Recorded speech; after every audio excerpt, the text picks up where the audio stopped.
Friends, welcome to Suganthi kitchen. Hi friends, எல்லோரும் எப்படி இருக்கீங்க? இன்றைக்கி என்ன ரெசிபி பார்க்க போகிறோம்னா மாங்காய் பார் தாங்க செஞ்சுருக்கேன். இது வந்து நல்ல முத்தனை கோமாங்காயில் தானுங்க செய்யணும், இல்லாட்டி குண்டு மாங்காயிலே செய்யலாம். ஆனால் பழம் வர்ற மாதிரி குண்டு மாங்காய் விளைஞ்ச மாங்காயில் செஞ்சுருக்கேன் நான்.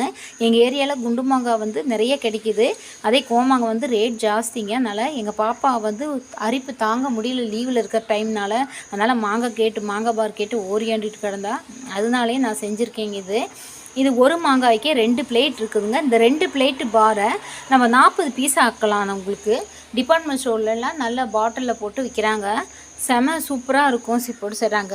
நம்ம வீட்லேயே எந்த ஒரு கெமிக்கல் இல்லாமல் நம்மளே செய்யலாங்க.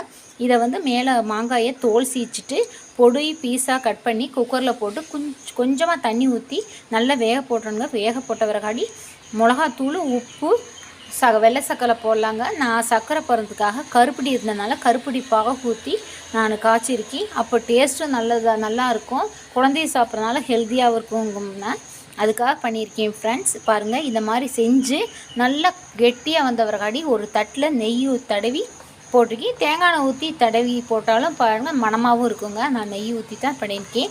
சும்மா ஒரு மாங்காய்க்கு 2 தட்டில் போட்டு மேலே வந்து ஒரு கண்ணாடி பாலித்தீன் பேப்பர் போட்டு ரேப் பண்ணி வெயிலில் 3 நாளைக்கு காய வச்ச பிறகாடி தனியாக அதே எந்திரிச்சு வந்துடுங்க. அப்புறம் நம்ம கட் பண்ணி பீஸ் போட்டு வச்சுக்கலாம். இது பழைய சோத்துக்கெலாம் சூப்பர் சைட் டிஷ்ஷாக இருக்கும். இது சாப்பிடாதவங்க யாருமே, பிடிக்காதவங்க யாருமே இருக்க முடியாது. கம்மங்கூழ் இந்த மாதிரி எதுக்கு தயிர் சாப்பாடுக்கு அப்படி இருக்குங்க. இந்த ரெசிபியை நீங்களும் ட்ரை பண்ணி பாருங்கள். இந்த வீடியோ பிடிச்சிருந்தா ஃப்ரெண்ட் அண்ட் ஃபேமிலிக்கு ஷேர் பண்ணி கமெண்ட் பண்ணி மறக்காமல் சப்ஸ்கிரைப் பண்ணுங்கள். தேங்க்யூ.